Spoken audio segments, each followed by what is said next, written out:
Hello friends, आज हम लोग बात करेंगे साइंस में नए चैप्टर के बारे में जिसका नाम है टिश्यू, जिसे हम हिंदी में क्या बोलते हैं, ऊतक। उसमें हम बहुत सारे ऑब्जेक्टिव क्वेश्चंस लेके आए हैं जो कि हमारे एग्जाम्स के दृष्टिकोण से बहुत ही इंपॉर्टेंट है, जो कि प्रीवियस ईयर में पूछे जा चुके हैं और नेक्स्ट एग्जाम्स में भी पूछे जा सकते हैं। इसलिए हम बहुत सारे ऐसे क्वेश्चंस कलेक्शन लेके आए हैं जो कि आपके एग्जाम से बहुत ही फायदा देगा आपको। आप अगर इसे अच्छे से रीड करते हैं, इसे अच्छे से पढ़ के जाते हैं तो बहुत सारे क्वेश्चंस आपको मिल जाएंगे एग्जाम में। तो चलिए स्टार्ट करते हैं हमारा आज का क्लास, जो कि है टिश्यू। उसका हमारा पहला क्वेश्चन है कि कह रहा है कि पेशी संकुचन के लिए आवश्यक आयन है। हमारा पहला क्वेश्चन पूछ रहा है कि पेशी संकुचन के लिए आवश्यक आयन। आयन मतलब जो हमारे बॉडी में हमारे प्रेजेंट होते हैं, जैसे सोडियम, क्लोराइड, पोटेशियम, कैल्शियम। तो इसमें कौन सा ऐसा आयन है जो कि हमारे पेशी संकुचन के लिए आवश्यक है? इसमें हमारा राइट आंसर हो जाएगा option D, calcium. Option D क्या हो जाएगा, हमारा राइट आंसर हो जाएगा। चलिए अगला क्वेश्चन हमारा कह रहा है कि निम्न में से कौन सा पारदर्शी ऊतक है। क्वेश्चन हमारा कह रहा है कि निम्न में से कौन सा पारदर्शी। पारदर्शी का मतलब होता है हम जिसके आर पार देख सकते हैं, मतलब हम दोनों तरफ देख सकते हैं, किसी भी साइड खड़े हो तो हमें दिखाई दे दोनों। तो पारदर्शी का मतलब ये होता है। तो हमारा ऑप्शंस दिया गया है कंडरा, रेशेदार उपास्थि, स्नायु या काचाभ उपास्थि। तो इसमें हमारा राइट आंसर क्या हो जाएगा, काचाभ। इसमें हमारा राइट आंसर हो जाएगा काचाभ उपास्थि। चलिए आगे बढ़ते हैं अगले क्वेश्चन की तरफ। अगला हमारा क्या कह रहा है, अगला क्वेश्चन हमारा है कि निम्नलिखित में से कौन सा अरेखित पेशी तंतुओं की विशेषता नहीं है। इसमें हमारे क्वेश्चन में पूछ रहा नहीं है, जो कि अरेखित पेशी तंतुओं की विशेषता नहीं होती है। ऑप्शंस देखते हैं। वे एक केंद्रीय एकल नाभिक धारण करते हैं। दूसरा है ये तंतु आकार में बेलनाकार होते हैं। तीसरा है वे आंतरिक अंगों में मौजूद हैं। चौथा है उपर्युक्त में से एक से अधिक या उपर्युक्त में से कोई नहीं। इसमें हमारा राइट आंसर हो जाएगा ऑप्शन हो जाएगा हमारा बी। क्या है, ये तंतु आकार में बेलनाकार होते हैं, जो कि इसकी विशेषता नहीं है। चलिए आगे बढ़ते हैं अगले क्वेश्चन की तरफ। अगला हमारा कह रहा है कि निम्नलिखित में से कौन सा लसिका का कार्य नहीं है। इसमें भी हमें क्या बताना है, लसिका का कार्य नहीं है। पहला हमारा है पोषण वाहक, दूसरा है प्रतिरक्षा अनुक्रिया प्रदर्शित करना, तीसरा है ऑक्सीजन का परिवहन करना, चौथा है वसा का अवशोषण, या आप कोई आंसर नहीं करना चाहते। तो इसमें देखिए ऑक्सीजन का परिवहन जो होता है वो हमारा क्या करते हैं, वो हमारे ब्लड्स करते हैं। जो हमारा ब्लड होता है उसमें जो हमारे मौजूद होते हैं वो ऑक्सीजन का परिवहन करते हैं, ना कि लसिका। बाकी सारे लसिका का कार्य है, जबकि ऑक्सीजन का परिवहन क्या है, ये लसिका का कार्य नहीं है। तो ये हमारा क्या हो जाएगा, राइट आंसर हो जाएगा। चलिए आगे बढ़ते हैं अगले क्वेश्चन की तरफ। अगला हमारा कह रहा है कि संयोजी ऊतक, फिर डॉट डॉट है, के बीच एक पूरक ऊतक का कार्य करता है। इसमें हमारे ऑप्शंस है त्वचा और मांसपेशियां, त्वचा और हड्डियों, रक्त और त्वचा, अगला है हड्डियों और मांसपेशियों, या आंसर नहीं करना चाहते। तो इसमें हमारा आंसर हो जाएगा कौन सा, त्वचा और मांसपेशियों। Option A. ऑप्शन ए क्या है, हमारा राइट आंसर है कि संयोजी ऊतक त्वचा और मांसपेशियों के बीच एक पूरक ऊतक का कार्य करता है। आगे बढ़ते हैं। हमारा अगला क्वेश्चन क्या कह रहा है, अगला कह रहा है कि निम्नलिखित में से किस श्रेणी के जानवर के दिल में दो कक्षीय हृदय होते हैं। जैसे एक होता है दो कक्षीय, तीन कक्षीय, चार कक्षीय। चार कक्षीय क्या वो होता है, हमारा होता है, मेढक का होता है, या ऐसे जानवरों का होता है, या उभयचर प्राणियों में होता है। लेकिन जो हमारा मत्स्य है, मछली जो है, उनका हृदय क्या होता है, वो दो कक्षीय होता है। तो इसमें हमारा राइट आंसर क्या हो जाएगा, ऑप्शन ए। मछलियों का जो हृदय होता है वो क्या होता है, दो कक्षीय होता है। चलिए अगला क्वेश्चन देखते हैं। अगला हमारा क्या कह रहा है कि कौन सा ऊतक किसी भी शारीरिक या रासायनिक क्षति से शरीर की सुरक्षा की पहली पंक्ति के रूप में कार्य करता है। ऑप्शंस हमारे देखते हैं। जैसे कोई भी हमारा शारीरिक या रासायनिक क्षति से शरीर की सबसे पहले सुरक्षा कौन करता है, वसा ऊतक, उपकला ऊतक, पेशी ऊतक या एरियोलर ऊतक। इसमें हमारा ऑप्शन कौन सा राइट हो जाएगा, ऑप्शन बी। कौन सा, ऑप्शन बी, उपकला ऊतक। आगे बढ़ते हैं अगले क्वेश्चन की तरफ। अगला हमारा कह रहा है कि निम्नलिखित में से कौन सा अरेखित पेशी तंतुओं की विशेषता नहीं है। तो इसमें हमारे ऑप्शंस देखते हैं। वे एक केंद्रीय एकल नाभिक धारण करते हैं, ये विशेषता है। ये तंतु आकार में बेलनाकार होते हैं, ये आंतरिक अंगों में मौजूद होते हैं, ये भी अरेखित पेशी तंतुओं की विशेषता होती है। अगला है ये प्रकृति में अनैच्छिक होते हैं, जो हमारी इच्छा के अनुसार काम नहीं करते, ये अपनी इच्छा अनुसार ही वर्क करते हैं। तो ये हमारे क्या होंगे, तो इसमें हमारा राइट आंसर हो जाएगा ऑप्शन बी। ऑप्शन बी कि ये जो है तंतु आकार में बेलनाकार होते हैं, ये अरेखित पेशी तंतुओं की विशेषता नहीं है। चलिए आगे बढ़ते हैं। अगला क्वेश्चन हमारा कह रहा है कि श्वास प्रणाल नामक नालियों के जाल के श्वसन किसके श्वसन अंग है। यह हमारा क्वेश्चन पूछा कि श्वास प्रणाल नामक नालियों के जाल किसके श्वसन अंग हैं। ऑप्शन देते हैं कीट, केचुआ, मछलियां या संबुक्त। इसमें हमारा राइट आंसर हो जाएगा ऑप्शन ए, कीट। कीटों के जो है ये श्वसन अंग है। आगे बढ़ते हैं अगले क्वेश्चन की तरफ। अगला हमारा क्या कह रहा है, दो अस्थियों को एक दूसरे से अन्य प्रकार के संयोजी ऊतक द्वारा जोड़ा जा सकता है, जिसे कहा जाता है, क्या कहा जाता है इसमें। मतलब दो अस्थियां एक संयोजी ऊतक द्वारा जुड़ी होती हैं, किसके द्वारा जुड़ी होती है वही हमें बताना है। तो ऑप्शन हमारे हैं कंडरा, उपास्थि, आधात्री या स्नायु। इसमें हमारा राइट आंसर हो जाएगा ऑप्शन डी। इसमें हमारा राइट आंसर हो जाएगा ऑप्शन डी, स्नायु के द्वारा जो है दो अस्थियां जुड़ी होती हैं। आगे बढ़ते हैं अगले क्वेश्चन की तरफ। अगला हमारा कह रहा है कि निम्नलिखित में से कौन सा ऊतक त्वचा के नीचे पाया जाता है और वसा को संग्रहित करता है। जैसे जो हमारी सबसे ऊपरी त्वचा, फिर उसके नीचे एक त्वचा, जैसे हमारी 7 परत होती है, तो हमारी जो दूसरी परत है उसको क्या बोलते हैं, जो वसा को क्या करता है, संग्रहित करता है, उसका कलेक्शन करता है।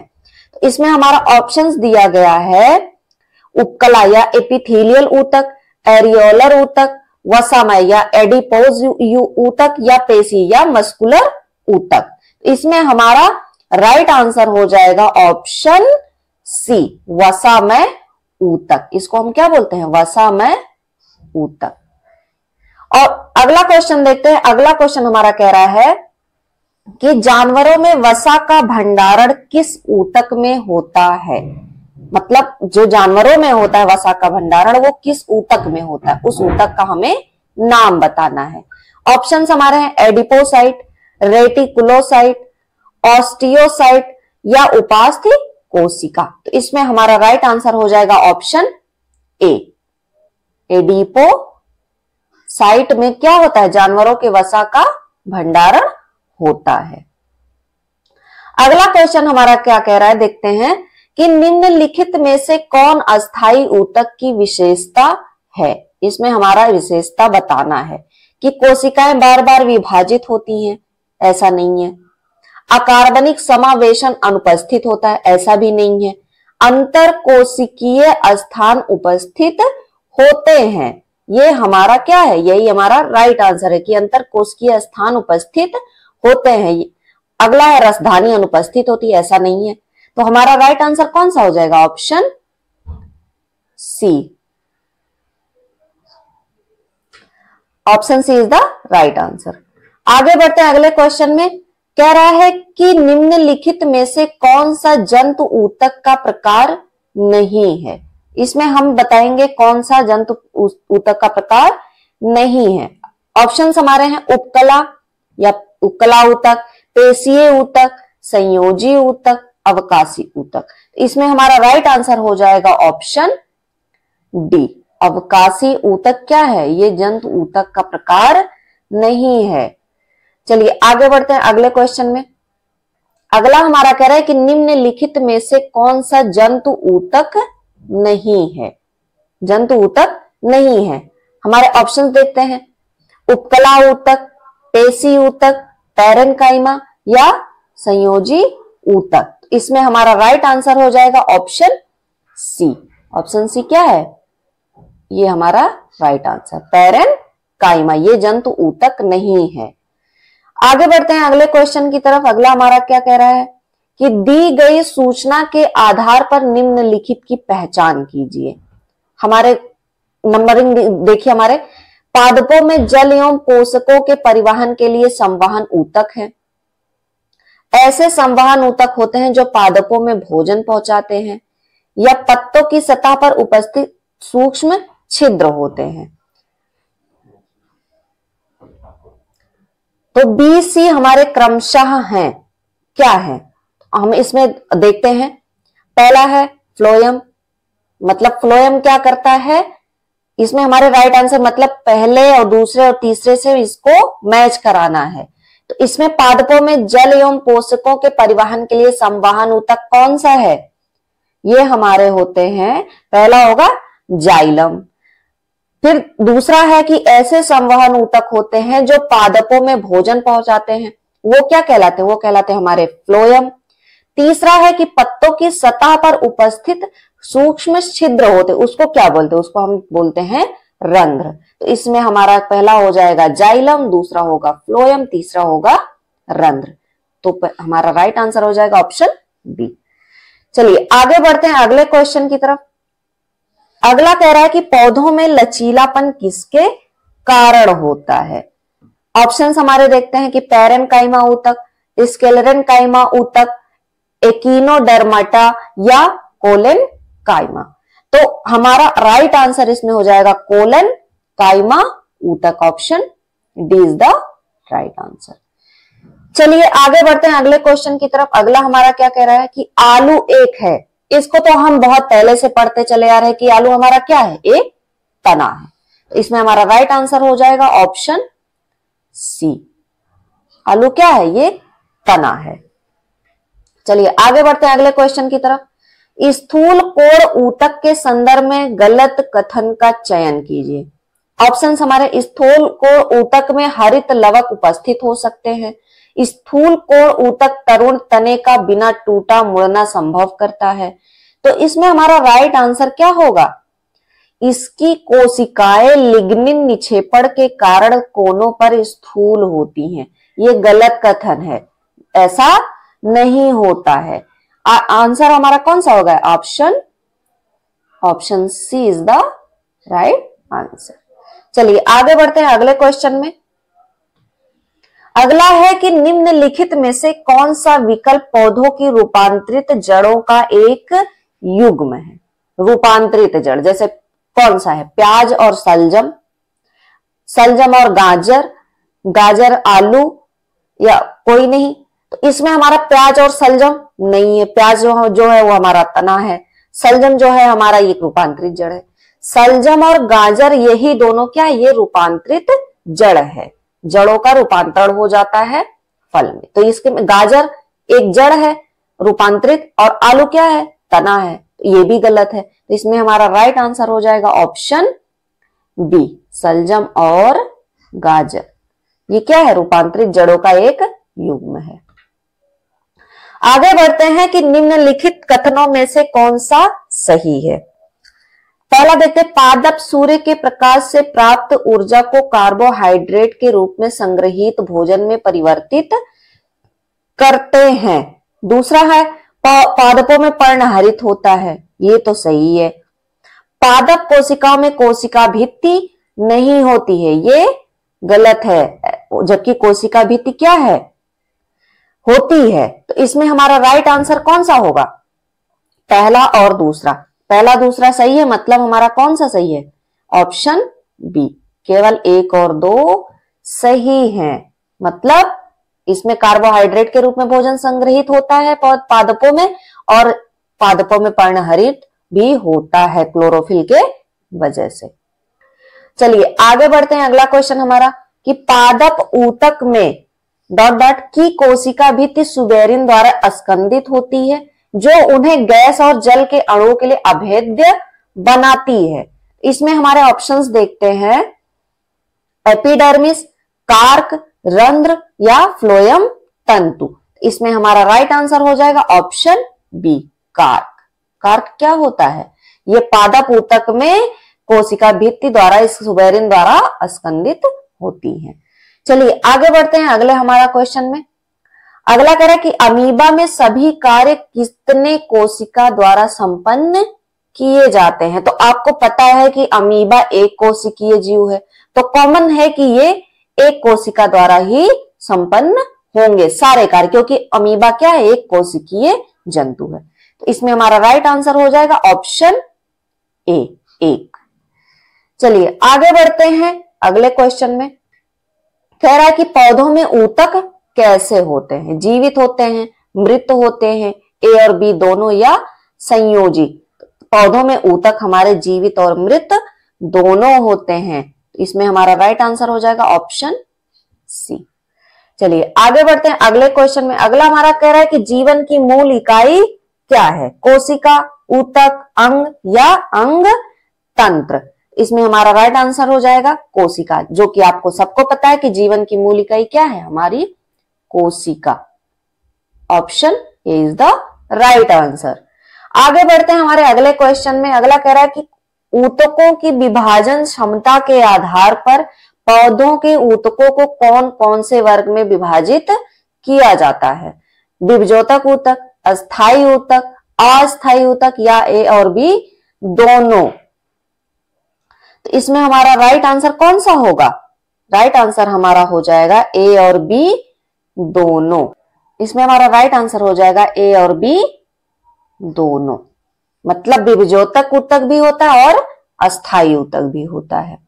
चलिए आगे बढ़ते हैं हमारे अगले क्वेश्चन में। अगला हमारा कह रहा है कि पौधों की जिन क्षेत्रों में वृद्धि होती है, उन क्षेत्र में कौन से ऊतक पाए जाते हैं? जिनमें वृद्धि, जैसे अस्थायी ऊतक, अस्थायी ऊतक, विभजोतक ऊतक या संयोजी ऊतक? इसमें हमारा कौन सा है? विभजोतक ऊतक। Option C is the right answer. मतलब पौधों के जिन क्षेत्रों में वृद्धि होती है वो कौन से ऊतक होते हैं? विभजोतक ऊतक। चलिए आगे बढ़ते हैं हमारे अगले क्वेश्चन में। अगला है कि बहुकोशिक जीवों में ऊतकों का क्या उपयोग है? बहुकोशिक जीवों में ऊतक क्या काम करते हैं? गति में, अंग और अंग तंत्र का निर्माण करने में, संदेशों का वाहक या उपरोक्त सभी? तो ये हमारे सभी काम करते हैं। ऊतक हमारे क्या कहें? सभी काम ऊतकों द्वारा होता है। चलिए आगे बढ़ते हैं हमारे अगले क्वेश्चन में। अंगों और अंग तंत्रों का संरचनात्मक संगठन जटिल पौधों की अपेक्षा जटिल जंतुओं में कैसा होता है? विशिष्ट होता है, सीमित होता है, असीमित होता है या ए और बी दोनों? इसमें हमारा क्या है? ऑप्शन डी, ए और बी दोनों। विशिष्ट भी होता है और सीमित भी होता है। चलिए हमारा अगला क्वेश्चन देखते हैं। अगला है कि शीर्षस्थ विभजोतक पौधे के किस भाग में विद्यमान रहता है? ऑप्शन देखते हैं, जड़ों के वृद्धि वाले भाग में, तने के वृद्धि वाले भाग में, पत्तों के वृद्धि वाले भाग में या ए और बी दोनों? तो इसमें हमारा राइट आंसर हो जाएगा ऑप्शन डी, ए और बी दोनों। मतलब जड़ों के वृद्धि वाले भाग में भी और तने के वृद्धि वाले भाग में भी शीर्षस्थ विभजोतक प्रेजेंट होता है।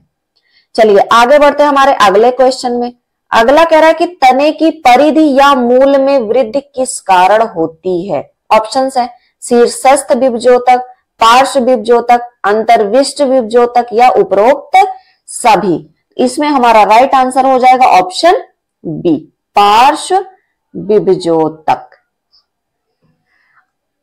अगला हमारा क्वेश्चन है, अगला कह रहा है कि पौधों में शीर्षस्थ विभजोतक का क्या कार्य है। इसमें हमें शीर्षस्थ विभजोतक का कार्य बताना है।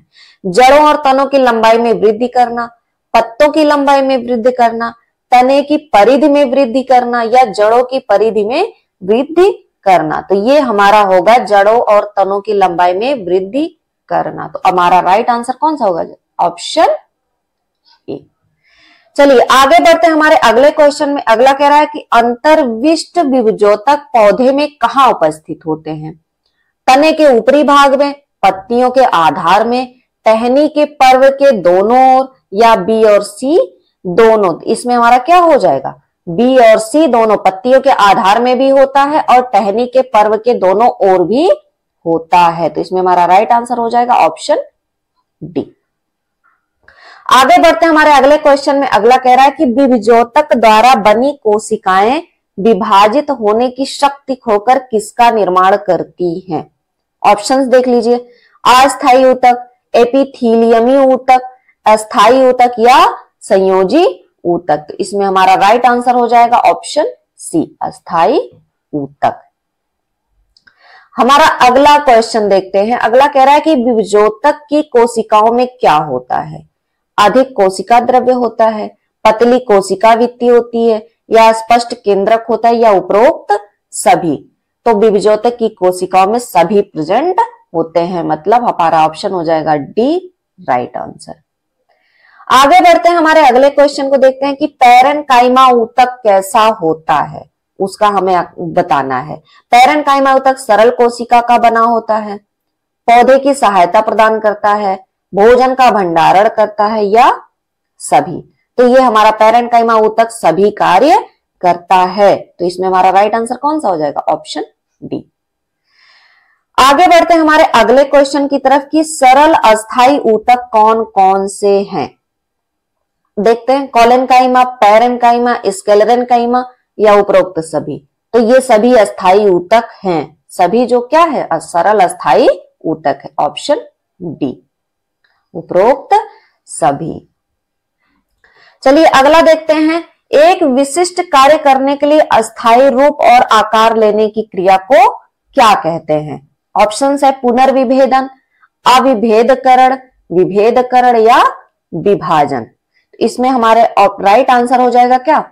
विभेदकरण, ऑप्शन सी। ऑप्शन सी क्या है? ये हमारा करेक्ट आंसर है। अगला देखते हैं कि सरल अस्थायी ऊतक जिनमें क्लोरोफिल पाया जाता है उनको क्या कहते हैं? पैरेन्काइमा, कोलेनकाइमा, स्क्लेरेन्काइमा या क्लोरेन्काइमा। इसमें जैसे नाम से ही हमें स्पष्ट क्लोरेन्काइमा, इसमें क्या होता है? क्लोरोफिल पाया जाता है। तो इसमें हमारा राइट आंसर हो जाएगा ऑप्शन डी। चलिए आगे बढ़ते हैं अगले क्वेश्चन में। जिन पैरेन्काइमा में पौधों को तैरने के लिए हवा की बड़ी गुहिकाएं होती हैं उसे क्या कहते हैं? कोलेनकाइमा, स्क्लेरेन्काइमा, एरेन्काइमा या क्लोरेन्काइमा। तो इसमें देखिए एयर, एरेन्काइमा। एयर से ही आप क्वेश्चन में ही देख लीजिए, तैरने के लिए हवा की बड़ी गुहिकाएं होती है किसमें? Aerenchyma, air, aerenchyma. Option C is the right answer. चलिए आगे बढ़ते हैं हमारे अगले क्वेश्चन में कि स्क्लेरेन्काइमा ऊतक की भित्ति किस कारण मोटी होती है? इसमें क्या प्रेजेंट होता है जिसके कारण स्क्लेरेन्काइमा की ऊतक भित्ति मोटी होती है? ऑप्शंस देखते हैं, सेलुलोज, पेक्टिन, लिग्निन या ग्लाइसिन। तो इसमें हमारा राइट आंसर हो जाएगा ऑप्शन सी, लिग्निन की वजह से स्क्लेरेन्काइमा ऊतक की भित्ति क्या होती है? मोटी होती है। अगला हमारा कह रहा है कि एपिडर्मल कोशिका पौधों की किस तरह रक्षा करती है? ऑप्शन देखते हैं, जल हानि के विरुद्ध, यांत्रिक आघात में रक्षा करती है, परजीवी कवक के प्रवेश को रोकती है या उपरोक्त सभी। तो ये हमारे सारे काम करती है, मतलब जल हानि के विरुद्ध भी रहती है, मतलब हमारे जल को हानि नहीं होने देती, यांत्रिक आघात से भी रक्षा करती है, परजीवी कवक के प्रवेश को भी रोकती है। तो इसमें हमारा राइट आंसर क्या हो जाएगा? ऑप्शन डी, उपरोक्त सभी। उम्मीद है कि आप सभी को ये वीडियो पसंद आया होगा। अगर आपको अच्छा लगा हो तो इसको लाइक करिए, शेयर करिए, चैनल को सब्सक्राइब करिए। Thank you.